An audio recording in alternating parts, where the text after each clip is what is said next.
Salve, torcida, sejam bem-vindos a mais um vídeo do canal Careca Vascaíno. Galera, eu queria estar na tela aí para poder apresentar para vocês, né? Para a gente trocar uma ideia. E é legal ser visto, mas eu tô com uma gripe, irmão, que tá, porra, me derrubou, cara. Peguei uma gripe. Já é o segundo dia que eu tô com essa gripe e tá foda, irmão. Tá difícil. Não dá para aparecer na tela aí, não, que a visão, a visão não tá muito boa, não, irmão. O negócio tá feio aqui. Talvez, por um outro lado, seja até melhor que vocês podem ver os slides aí em tela cheia, né? Então vamos lá, essa é a primeira parte do porquê eu não acredito em clube empresa. E eu vou mostrar para vocês tipos, né? É uma tipologia dos clubes de futebol para a gente poder entender as diferenças entre clube associativo, clube empresa, estrutura societária e modelo político. Eu preciso fazer isso porque eu sei que tem muita gente que acha que clube empresa é uma coisa só e a gente aqui, para quem quiser, né, acompanhar um pouco e tirar suas dúvidas em relação a clube empresa, será um bom vídeo, né? Vai ter muita gente que não vai querer ver, mas o vídeo vai estar aí e eu acho que informação é uma coisa legal, né? De você passar até para a gente poder ter entendimento de tudo que está acontecendo com o nosso clube, qual modelo ele está seguindo, onde isso é visto nos outros países, qual é o tipo de investidor que o Vasco tem hoje, enfim, a gente vai ver tudo isso aqui hoje nesse nosso vídeo. Parte 1 aí. Vamos lá. Vamos iniciar falando sobre a principal diferença dos clubes, que é o seu formato jurídico. Uns são associações e outros são sociedade empresária. Quando você diz isso, você está falando sobre a formatação jurídica desses clubes, mas não para por aí, tá? Com a mudança do formato jurídico das associações, todos os clubes antes eram associações. Na década de 90, principalmente quando você traz esse aspecto global, na década de 90, que há realmente essa mudança de um clube associativo para a sociedade empresária, surge um novo formato jurídico dos clubes. Você pode dizer assim, lembrando mais uma vez que isso aqui é uma tipologia para que você entenda de uma forma ampla qual a estrutura jurídica de um clube, o seu formato societário e o seu modelo político. Então surge esse formato da associação junto com a sociedade empresária. Muito comum em países onde os clubes foram obrigados a constituir uma empresa por força de lei, sem necessariamente obrigar a dissolução da associação civil.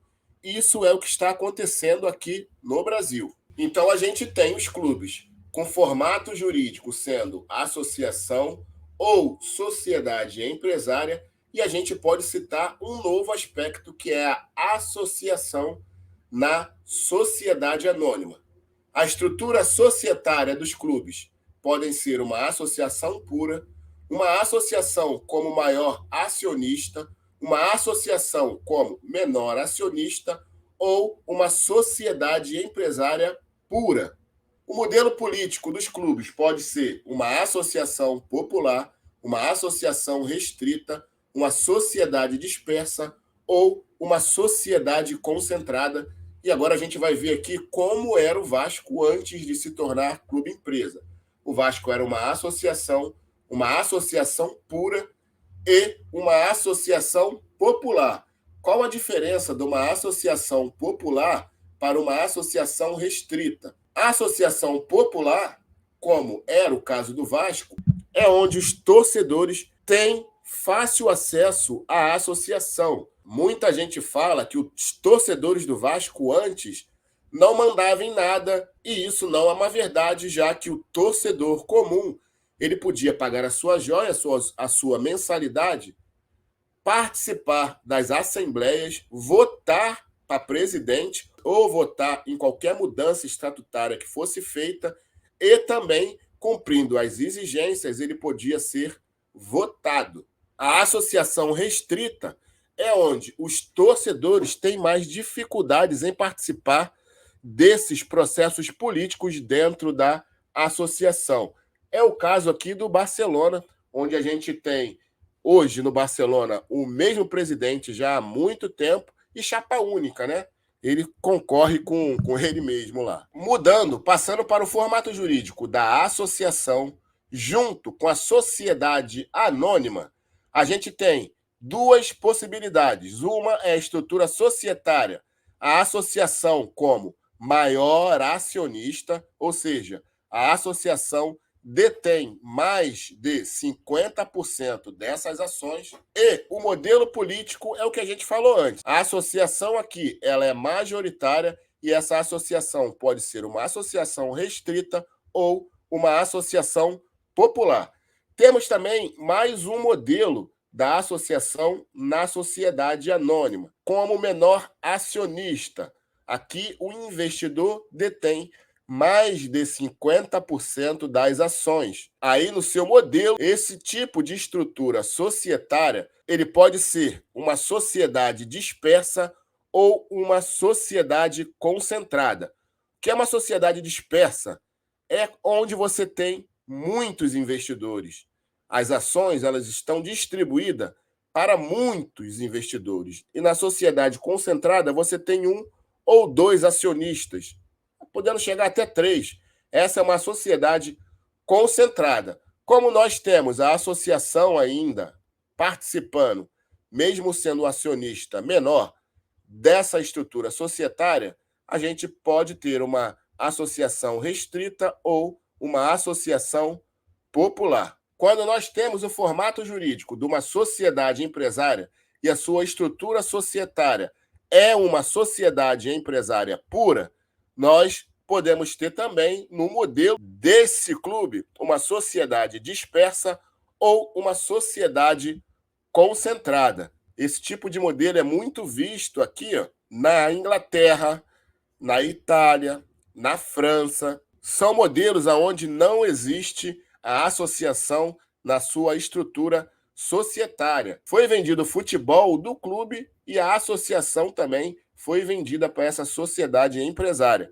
É o que acontece com o Red Bull hoje, né? Então a gente já viu que o formato jurídico do Vasco antes era uma associação com uma estrutura societária de uma associação pura e um modelo político de uma associação popular.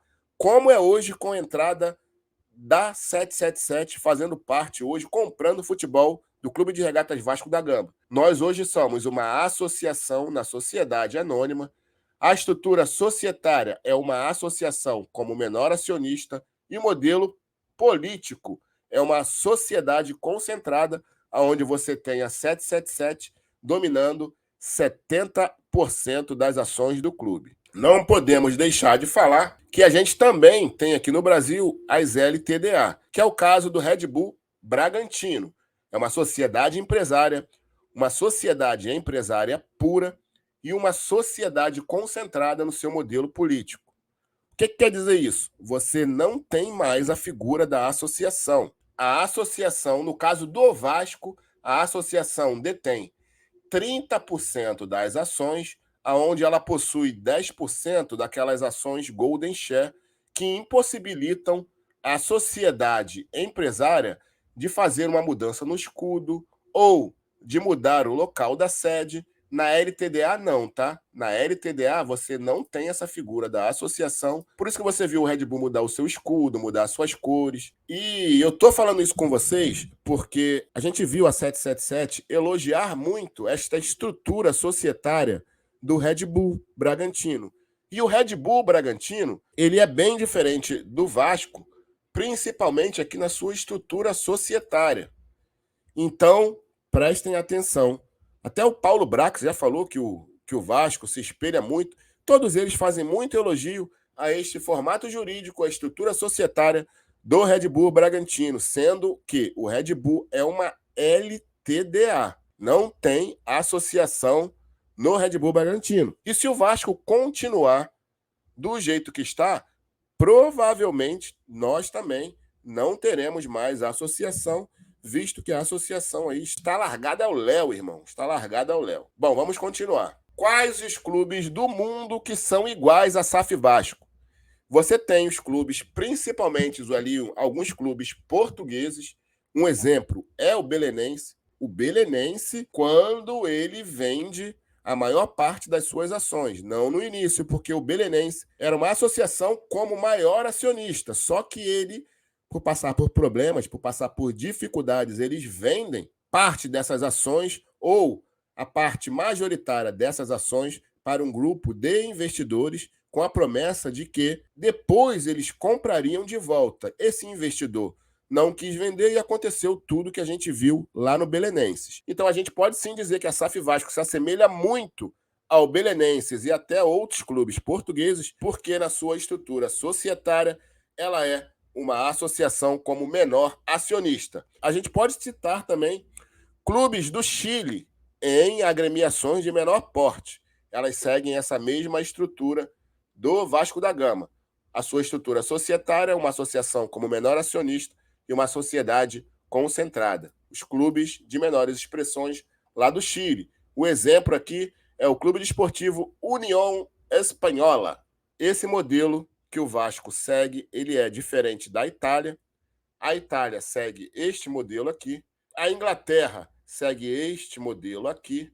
A Alemanha segue este modelo aqui, associação como maior acionista. Muitos dizem até que na Alemanha são associações cujos ativos estão com o investidor, mas a associação controla tudo. Na Espanha segue este modelo aqui, com exceções. Por quê? Real Madrid, Barcelona, Atlético de Osasuna e Atlético de Bilbao, na década de 90, onde foi elaborada a lei, eles não se transformaram em empresa, então eles ainda são associação pura, não tem empresa controlando esses 4 clubes. Vamos ver aqui agora o perfil dos investidores, e isso aqui são investidores de clubes europeus, mas isso vale para qualquer país. Qualquer país será assim. Estamos abaixo de alguns dos perfis de investidores de clubes europeus e seus objetivos. A gente tem 6 diferentes tipos de investidores. Mecenas locais, pessoas físicas ou jurídicas que possuem laços com a comunidade, o clube e sua história, e por isso apoiam os clubes financeiramente. Este modelo é vigente no Vila Real da Espanha e no Stade, lá da França. A gente pode citar o Atlético Mineiro. Não é clube empresa, mas é um perfil do investidor, esses mecenas locais. Outro perfil, aficionados. Aqui são torcedores que se unem como acionistas minoritários em suas equipes. É o modelo utilizado pelo Sevilla e Real Sociedade da Espanha. É um modelo utilizado por muitos clubes na Espanha, até por conta da lei dos esportes. No início, quando foi feita a lei, tinham 3 rodadas de venda de ações e só quem poderia comprar eram os antigos sócios do clube associativo e passava 2 vezes por esses sócios. Na terceira, e óbvio, claro, não era vendido nem 50% das ações e quem acabou comprando os clubes foram os dirigentes, tá? Você tem muito clube espanhol tendo ex-dirigentes como donos desses clubes. Um grande exemplo disso é o Atlético de Madrid. A gente tem outro perfil de investidor que são os investidores e esse é o caso da 777. Ah, não, careca. A 777 é o último caso lá, Cross Ownership. Não, não é. Eles são investidores. São fundos de investimentos ou pessoas físicas que investem em diversos setores da economia, buscando diversificar seus investimentos e ou obter retorno financeiro com a venda do ativo no médio ou longo prazo. São os casos do Wolverhampton da Inglaterra e do Milan da Itália. Temos também os investidores chamados brand, que são empresas que buscam a visibilidade e a atratividade gerada pelo esporte como espaço de marketing para fortalecer e expandir suas marcas. É o modelo usado pelo grupo King Power, investidor do Leicester, da Inglaterra, e pela Red Bull, que investe em 7 clubes da Alemanha, Estados Unidos, Brasil, Áustria e Gana. Temos também, e esse é o melhor de todos, que é o geopolítico, quando você tem um investidor comprando o seu clube para ter sobre o país da onde seu clube está o soft power, ou esse daqui é o melhor de todos. E esse investidor, eles buscam países como a Inglaterra, que é o centro da economia mundial. Então você vai ver isso muito lá nos clubes da Inglaterra, sendo comprados por países. Aqui é o perfil geopolítico. Investidores que possuem como principal motivação desenvolver relações políticas e negócios gerados pelo esporte e o network que ele proporciona com entidades públicas e marcas. São os casos dos investidores do Paris Saint-Germain da França e do Sheffield da Inglaterra. Cross Ownership, investidores que formam um conglomerado de clubes distribuídos estrategicamente em diferentes países, em busca de fortalecer o clube local e promover intercâmbio de jogadores, gerando diferencial competitivo no desenvolvimento de atletas. É o caso do City Football Group, que possui clubes em países como Inglaterra, Manchester City, Espanha, Estados Unidos, França, Austrália, Alemanha, Irã, Uruguai e Brasil. E você lembra quando o Wellington fez a pergunta para o Josh, e o Josh falou, olha, nós não estamos aqui para competir com o Grupo City, que o City era uma coisa e a 777 era outra. Eu coloco a 777 aqui nesse perfil como investidores. Investidores de capital nacional são maioria no cenário europeu, ou seja, investidores locais. Com exceção da Inglaterra, as demais ligas possuem predominantemente investidores nacionais. Na Itália, Espanha e França, os proprietários nacionais, em sua maioria, possuem algum vínculo pessoal com o clube ou são empresários da região. Porcentagens, isso aqui 2020, tá, galera? Porcentagem dos clubes franceses, 45% de estrangeiro, 55% nacional. Na Alemanha, e a Alemanha, apesar dos pesares, que vamos ver se a gente vê mais para frente, vamos ver se dá para falar sobre a Alemanha tem 7%, é um case de sucesso, sim. Até porque eles aprenderam com os erros dos outros. Eles têm 7% de estrangeiros e 93% de investidores nacionais. Na Espanha, 25% de estrangeiros, 75% de investidores nacionais. Na Itália, 25% e 75% de nacional também.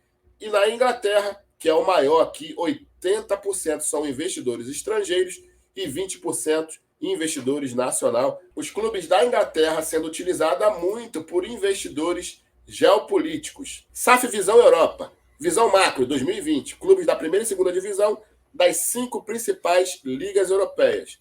A gente tem aqui empresas, clubes, empresas e associações.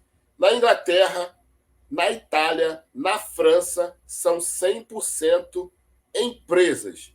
Na Alemanha, 86% empresas e 14% associações. Já disse para vocês que tem muita gente que considera os clubes alemães como associações que possuem os seus ativos administrados pela empresa, mas que a associação possui a porcentagem acionária maior, ou seja, quem manda é a associação. E na Espanha, que a gente tem 90% de empresa e 10% de associações, Real Madrid e Barcelona são associações por causa do rolo que foi a lei do desporto. A sacanagem que fizeram com os clubes lá na Espanha. Se você pegar aqui esses 5 países, a Inglaterra e a Alemanha, os clubes não foram obrigados por força de lei a se tornarem empresa. Mas na Itália, na França e na Espanha, sim, tá? Eles foram obrigados, como no México, na Colômbia, no Chile, tudo por obrigação. Na primeira divisão dos 5 maiores ligas de futebol, 92% dos clubes são empresas. Expandindo essa análise para a segunda divisão, o percentual de clubes e empresas é de 96%. Na Espanha, França e Itália, essa transformação ocorreu de forma obrigatória por meio de lei. Exceto a Inglaterra, os proprietários dos clubes são predominantemente empresários nacionais. Dos clubes controlados por estrangeiros, 50% são americanos e chineses. 35% dos clubes que estão constituídos como empresa são controlados por estrangeiros. Dos proprietários nacionais, 52% possuem alguma ligação pessoal com o clube ou são empresários da região. 40% dos investidores de clubes da primeira divisão investem em outros esportes.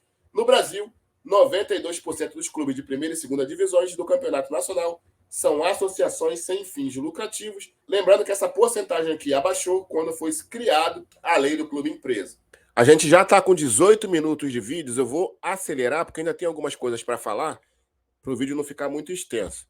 Mas vamos lá, galera, a gente já viu que os clubes, eles se diferenciam muito. Quando a gente fala de clube empresa, a gente tem que analisar todos esses fatores. A gente já viu que os modelos se diferenciam em muitos países, o formato jurídico conta, a estrutura societária conta e o modelo político também, os investidores. Então tem uma série de fatores que diferenciam os modelos uns dos outros.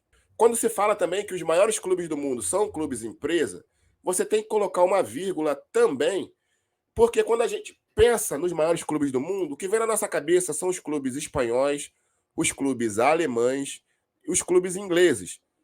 Então você tem que saber se realmente esses clubes são clubes empresas igual estão sendo implantados no país do time que você torce. Eu vou dar um exemplo dos 3 países que a gente acabou de ver nesse vídeo: espanhóis, alemães e ingleses. Na Espanha, os clubes não possuem associação, são sociedade empresária desde a Lei do Desporto de 1990. A exceção são Real Madrid, isso em 1990. Eu não sei dizer para vocês se o Atlético Bilbao e o Osasuna ainda são clubes associativos, mas Real Madrid e Barcelona a gente tem certeza que são, né? Então, quando você diz que os maiores clubes do mundo são clubes empresas, você tem que colocar uma vírgula para Barcelona e Real Madrid. Uma outra questão que a gente precisa ver aqui na Espanha é que antes da lei, quando os clubes ainda eram associativos, em 1989, as dívidas dos clubes, e foi uma das causas que fizeram com que o governo fizesse essa lei para os clubes se tornarem clube-empresa, a dívida dos clubes eram 222 milhões de euros. 21 anos após a lei do Desportos,